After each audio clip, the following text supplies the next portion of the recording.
I think Bert Blyleven had the nastiest curveball I've ever seen. So we're throwing a curveball at you today because it's not 1 p.m. Eastern time. It's 11:30 a.m. Eastern time. Guy Adami, Dan Nathan, in just a few minutes, Carter Braxton Worth of Worth Charting. This is Market Call, the eve of Thanksgiving. Hope everybody's well. Today's episode is brought to you by FactSet, financial data and analytics that are powered by tomorrow. I'm powered by a great New York Ranger win last night in Los Angeles, down 2-0 early, playing like shit, got on their horse. Chris Kreider doing it yet again. How are you, Dan? I'm doing great, Guy. I mean, this is the Thanksgiving Eve.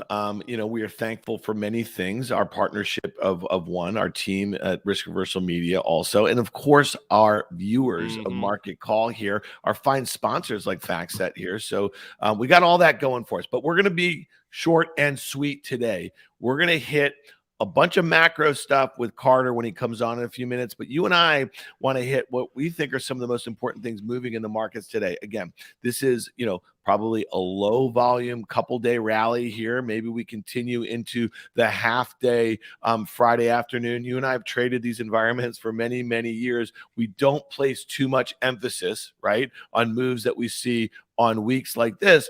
But today, Guy, Deere, okay, the stock made a new intraday all-time high after better than expected results here. But let's look at the XLI, the ETF that tracks the industrial sector. Amanda threw up the holdings of the XLI on this chart. A couple really simple lines. That downtrend that's been in place for a year, we just broke above it in a meaningful way of the XLI. We also see that 200-day moving average. There aren't too many sectors in the market in the S&P they're above its 200-day moving average. Thoughts on industrials here? Really, when you look at this technical setup, it looks pretty good. I bet Carter would say maybe this thing has a great shot of making a move back towards its prior all-time highs, just like Deere did. But thoughts on what this sector is saying about the economy and maybe the markets? Yeah, you want to draw a comparison to the economy, and I would understand why you do that. But if you look at the holdings, I mean, Honeywell, great company, they have an aerospace defense component. Look at Northrop Grumman, Boeing to a certain extent, aerospace defense, Lockheed Martin, Raytheon Technologies. I mean, five of these top holdings all have an aerospace defense component. Those stocks have been on fire. So as much as you want to draw the comparison that maybe the industrial sector is picking itself off the mat, the reality is it's being picked off the mat by one sector specifically. It doesn't mean that's a bad thing necessarily. Maybe these will play catch up. But in point of this chart, downtrend's been broken. The 200-day moving average is now flattening out. That's a good sign. So maybe we can test the levels that we saw, I want to say, at the beginning of this year. I mean, again, I don't want to make some jump that it means our economy is all of a sudden going gangbusters. Yeah. But it is important without question. All right. So here's another one. I think this is kind of one that a lot of investors are keeping a close eye on. When crude oil was trading, above, 120 back in the summer, there was lots of fears about what that meant for global growth here. Well, we're down here back below 80. It's been a volatile last week in crude oil here. And, again, yesterday's, or I guess it was 2 days ago, the price action, that big reversal on Monday, it was making new 2022 lows, got rejected at that downtrend. Maybe that's not a great line. Carter would tell us one way or another here. But again, it really is getting very volatile,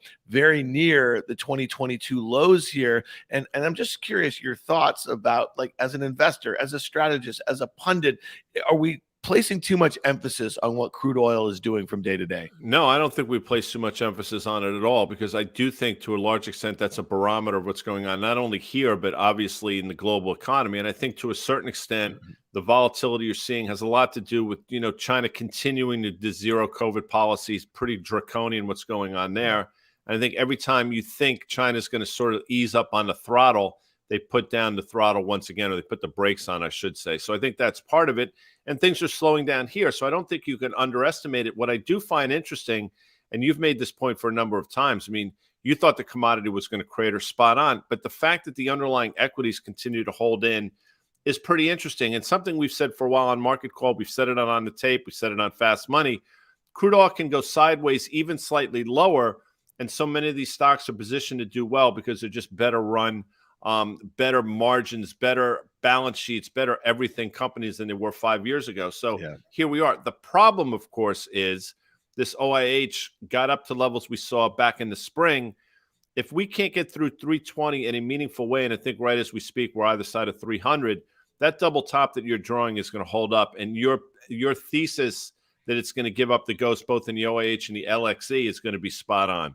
Yeah, well, the next stop to the downside is going to be, again, that huge intraday reversal that we saw, on Monday here, and it was pretty epic, right? And so if we get back towards those lows, then you see that rising 200-day moving average right at that $260 level. That was a level from late August that I think was kind of important on the breakout level when it did, though, in October. I mean, again, I just kind of think pretty soon investors are going to start discounting when the earnings contribution of this sector, which has been huge in 2022. In fact, FactSet has been telling us that all year long. We've kind of quoted it here on Market Call. Without the energy sector, we would have had negative earnings in the S&P 500 year over year. Well, that's going to go the opposite way at some point in Q2. Our main man, John Butters, who writes the Earnings Insight blog, has been printing that of late. So to me, I think you fade this thing, and to your point, 320, if you can't get through there, I think you sell it again.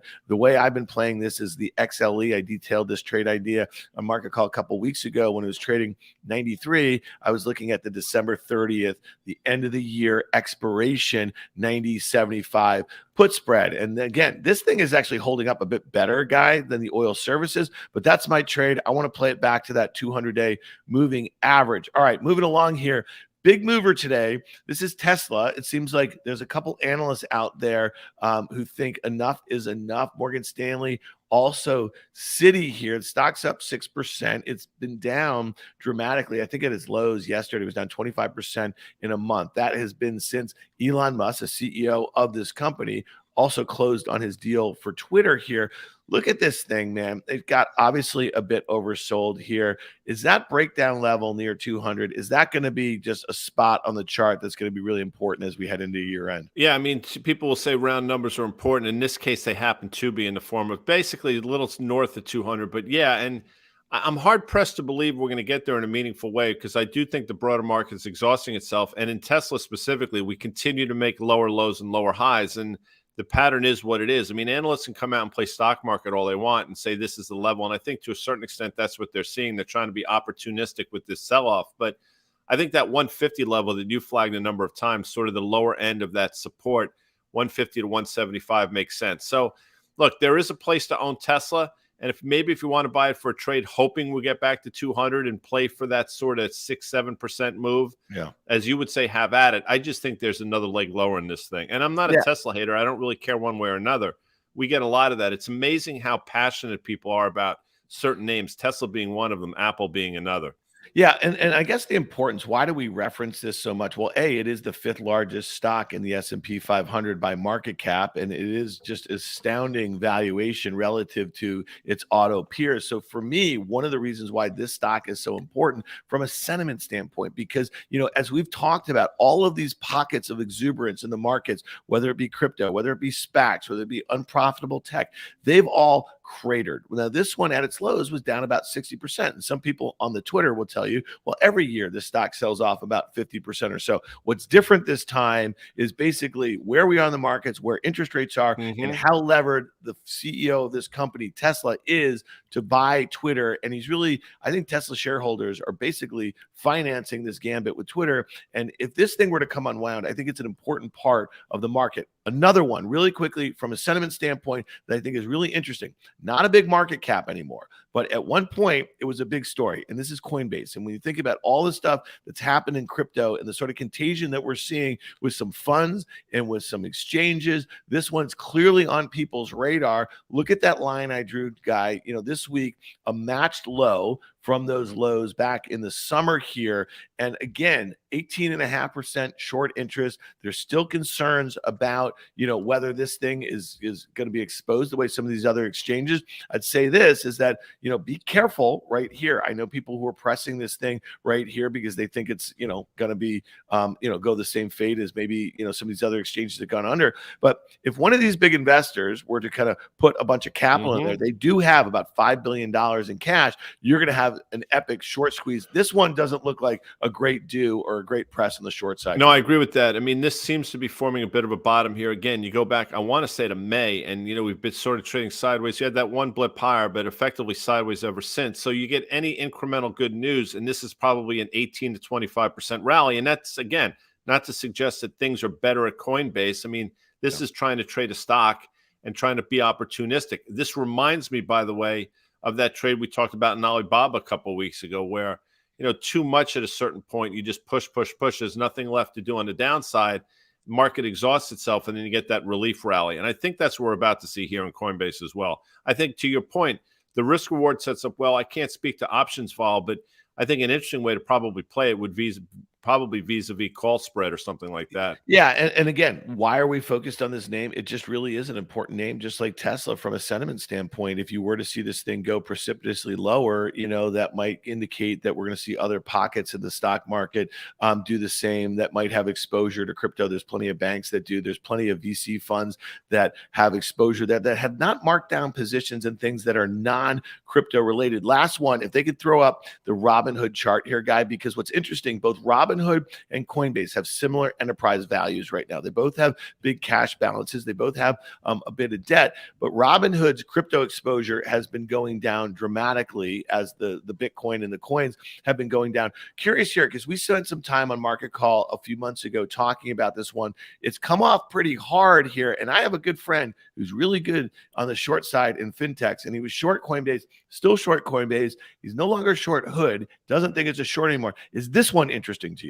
Well, I mean, you had this one nailed a couple weeks ago before all this news came out. Remember, Robinhood had a decent move, probably had a 30% move.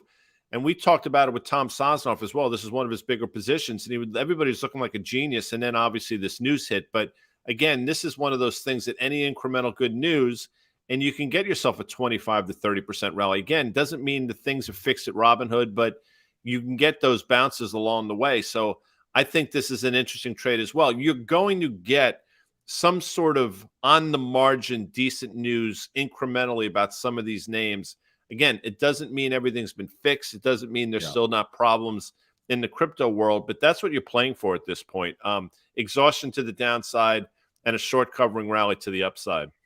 All right. Well, we did it. We covered a bunch of names that we thought were important. Let's bring in the big guns. Nothing slick, just charts.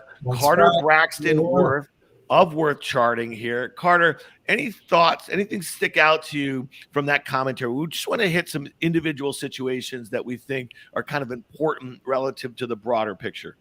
Sure. I mean, obviously, what's been going on that's the most pronounced in terms of how to fit the pieces of the puzzle together. You have all of these bottoming out formations, bearish to bullish reversals in restaurants and consumer names, whether it's Gap and Urban Outfitters and Macy's. And then you have these steep, really violent ricochets in industrial names, all of which have been going on for 5 to 7 weeks. And it's action in those things that have allowed the S&P not to get worse because you haven't had participation from the big heavies. Apple and Google, they've basically been sideways and churning. The question is, what is the message? Because when you get movement in industrials, one could say, how could you possibly be setting up for a recession when industrials act that well? Or how can you have consumer sensitive names such as restaurants and retailers, which are typically leading, bottoming out if the market and the economy is in trouble? And that's the conundrum. Because I myself remain in the camp that I don't think we are going to escape a recession.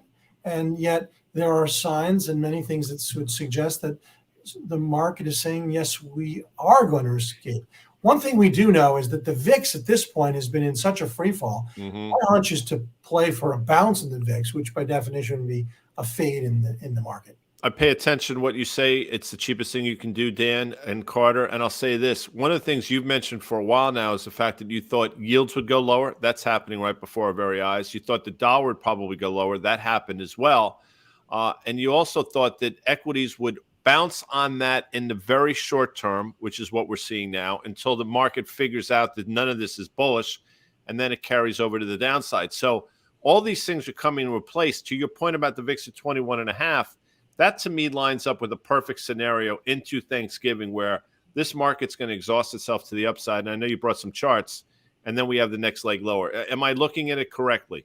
Yeah, I mean, what's so remarkable about the VIX, and you see it there, is how symmetrical it is. That sort of little double top. One could say it's a perfect head and shoulders. But what we are is we're back, and that's the sequence in the market. So that low in the VIX, that's the August high, right? And then so forth and so on. So we filled the only unfilled gap, and now here we sit. It seems extreme to me to the downside at this point.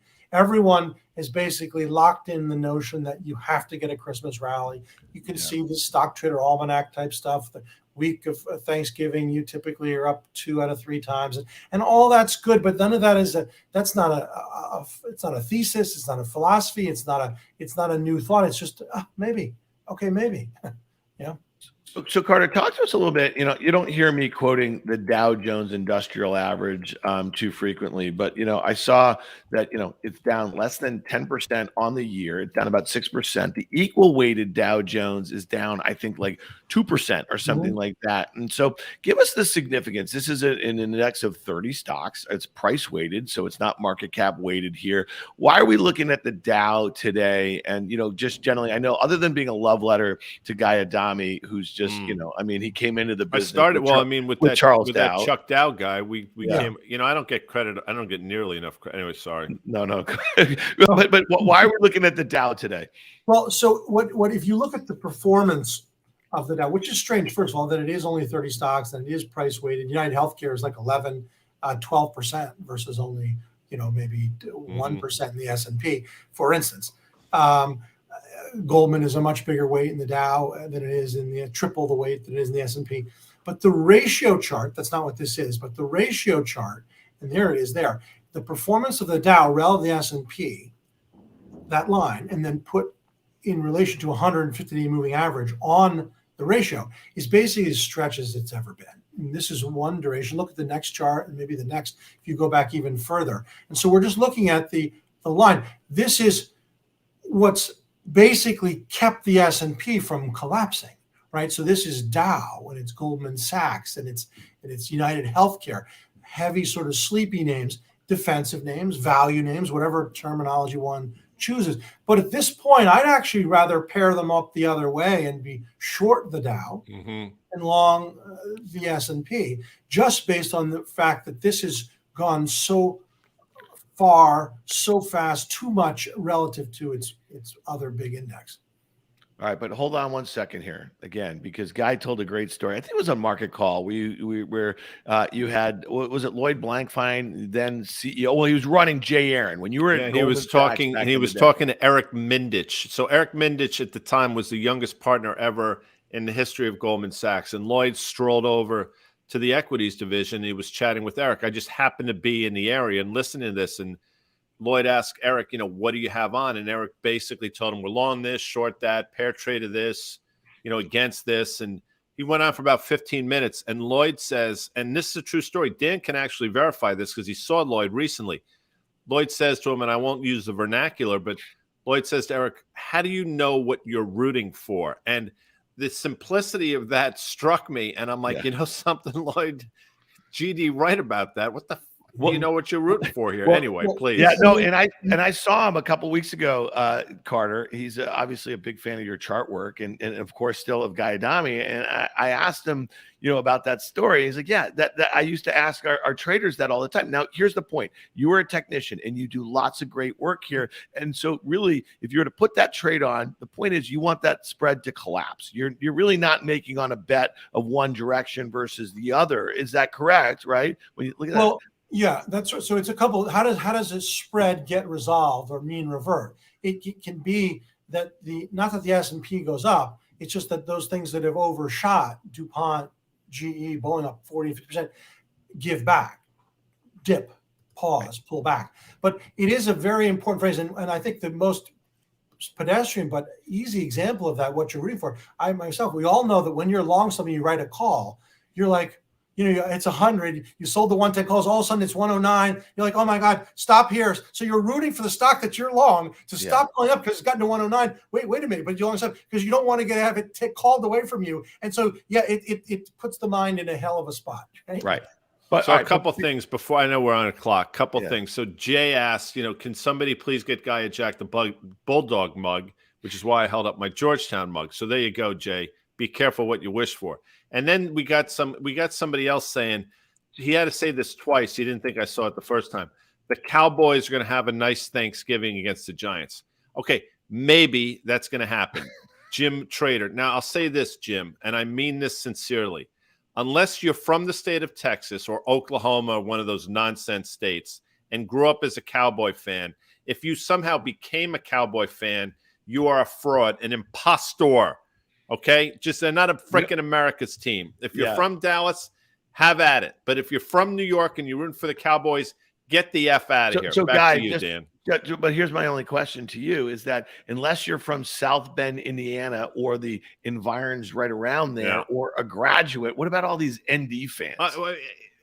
It's the same type of thing. I don't know what to tell you. Okay. All right. I just want to be clear. But there's a great ESPN 30 for, I don't even know how we got on. You don't have this on your bingo card. That Catholics versus convicts 30 for 30 is so freaking good. Anyway, back to you. All right. So real quickly, though, just back to this ratio here. Okay. So let's assume that a large part of our viewers right here, they understand exactly that explanation. But let's say they really want to short one of these major U.S. stock indexes. Okay. So let's look at the S&P, throw it up there. Let's just say that's the one I like to trade, whether it be the S&P futures on CME, or whether it be the SPY, whether it be options on it. I mean, I get what you're saying here, but down 15% on the year after the huge rally the S&P has had. Can I just lay into this one, Carter? That's what I'm asking. We're almost to this 200-day moving average. We're probably at your 150-day moving average. Yes, I would lay into it, meaning look, any intermediate move, several weeks to several months, right, can last longer to the downside. I mean, how long can Tesla go before it bounces? Or to the upside, how many more times can Lilly rally before it fades? I'm giving examples of extreme moves. But sequencing is a part of markets. And when you've moved too far, swung too far in one direction, typically you get some kind of mean reversion. So the issue for equities as an asset class, as measured by the S&P, off the October 13th low, we are now up some 15% plus, and certain stocks are up 50. And so at this point, is this a place to push, get long? A lot of people saying, yes, play the Christmas rally. I think it's the opposite. You fade. All right, hold on for a second. Sorry. So Jim says he's from North Dallas or North Texas. That's great. By the way, North Dallas 40, great movie. Mac Davis playing a quarterback, but Nick Nolte as his wide receiver. Tremendous. I encourage you to watch it. John Matuzak in that movie was just outstanding. Number one. And if we could, Jacob, put up a chart of John Deere. That comes out DE. And I'm going to say this for a reason, Carter. I want you to opine. We've already traded about 3 times normal volume. As I've been sitting here, the stock has been sort of coming off. We're at levels we last saw in the spring. I mean, this has made an all-time high today, tested those highs we saw back in the spring, seemingly giving it up on big volume. Is this something you might want to look to fade here? And I know I'm sort of teeing you up, but I know you can do this on the fly. Sure. So here's the thing. The question is, there has to have been news. Earnings. Of course. Stocks don't advance or decline in one day like that unless it's news related. And why is it stopping where it's stopping? It's not a PE. It's not a price of sales. Because when you first approach a former well-defined high or low, before really exceeding it, breaking out or breaking down, you contend with it. And the reason is simple as this. There are people from that point who just now, have had all of their losses recouped, right? And so if you were to look at a PE chart of John Deere, it's trading at 18 times, but it was trading at 18 times a year ago. It's traded as high as 30 times. It's not a valuation issue. It's all technical. So what is likely to happen is what's happening now. You're backing and filling, and then ultimately you can break out. But on a first approach to a high, sell it. All right. And sorry about this. Thank you. Gregory C says, if you don't offer an educated opinion on the biggest game of the year is in caps, this Friday, then I don't know what, guys. I mean, of course, he's talking about England versus the United States. Okay, I'll give you an educated opinion. England's going to kick our ass. It's going to wind up being like 4-1. USA needs to keep it close for goal differential if they want to move on. You tied against Wales. What was Tom Jones singing the national anthem? We suck. So England's going to kick our ass. Back to you, Dan. All right, listen, Carter, because we're trying to get out here on a holiday afternoon here, a pre-holiday afternoon. Walk us through yields. We're all on the same page, okay? We all think they're going lower. But tell us what the charts are saying to you, because to me, I actually think there's a really good chance that next week we're at 3.5%, and then maybe we close on the 10-year, the year now near 3%. And I really think that we've hit the highs of the cycle in the 10-year. And Guy has made a great point about the 210 spread, which really hasn't budged because the two have not budged yet. But at some point, even if rates are going to stay bid, when the Fed is pausing, I think that 2 year is going to come in pretty sharply too. So thoughts on the 10-year? Walk us through the charts, please. Yeah, and this is the thing that's making the equity market go up. But at the same time, ultimately, I think rates are going down because we are headed for a contraction. Here's a chart, no drawings, no lines, no judgments. Let's put some on. Okay, fairly good sequencing. That 3.5% high, that's the June high in yields. One way to draw the lines, a flat horizontal line. We're likely headed there. Another way to draw the lines, look at the uptrend line. In effect, I mean, and it's all the same level. And I think that's a minimum. Ultimately, I think we go lower than that. And look, but that's a heck of a level. And all signs point to 3.5%. And longer term, I mean, if we have those, I don't know what charts we have, but here's going back even further. Let's put the channel in effect. Take a look at this. I mean, we're likely headed to the center point, and here are the arrows. I mean, this is the part that, you know, it's funny. People say, you're telling me that the biggest security in the world is traded technically. I'm like, of course it is. What do you? I mean, that's all it is. It's just another thing to trade. It respects those channels perfectly. We're going to the midpoint. That's 3.25. Yeah. All right. So here's a question for you, Guy Adami. And Carter just said that, you know, yields coming in here have obviously been a little bit of have been a support, a tailwind for equities here. My question to you is, can equities go down while yields go down in the 10-year? All right, so give it to us. Why is that? Yeah, listen, I mean, again, we've talked about this for a while, so this question is not in a vacuum. What we've said all along is yields are probably going lower, which suggests that growth is slowing down, which is spot on. The knee-jerk reaction will be to take equities higher, which we've seen happening over the last 3 or 4 weeks. And then people are going to realize that, wait a second, yields going down is not necessarily a good thing, especially if the back end, especially if the front end continues to be bid in the form of 2 years, which is exactly happening. So, yes, equities going down in that environment. We have an inverted yield curve with the magnitude of 75 basis points, probably headed to 1%, and that's not good. So everything Carter's talked about, you have as well, Dan, is playing out right before our very eyes. Lower yields right now is not necessarily a good thing. And I'm loving the people that say the first time they watch soccer will be the next time they watch soccer will be the first time. I'm with you. I would rather stick pins and beep.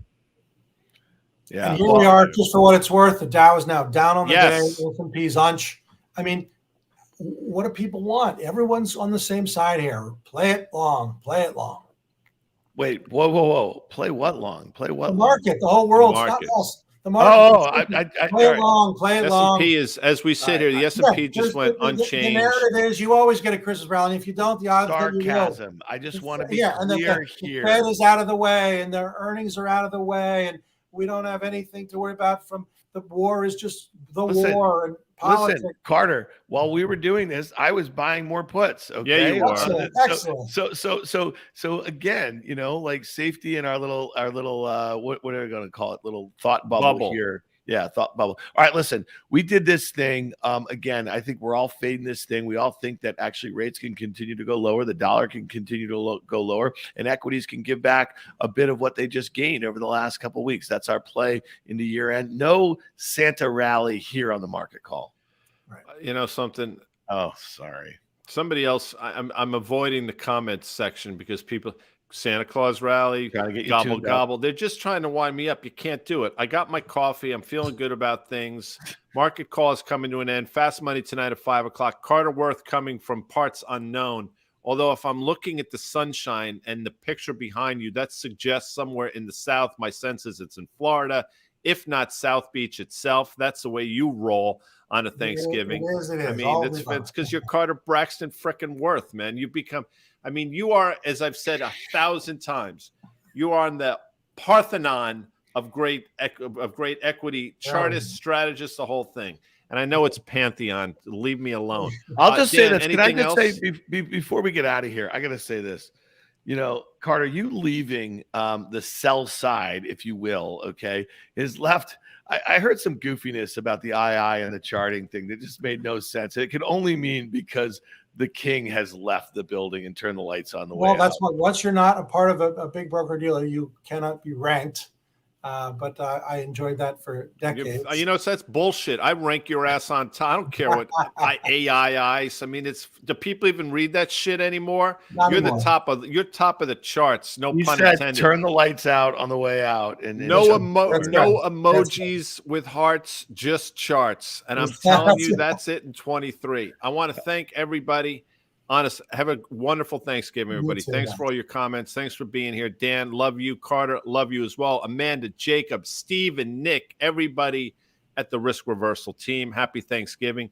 But that's it for Market Call. Tomorrow's Thanksgiving. You won't see us. Friday is Friday. You won't see us. Monday, you will. I want to thank FactSet.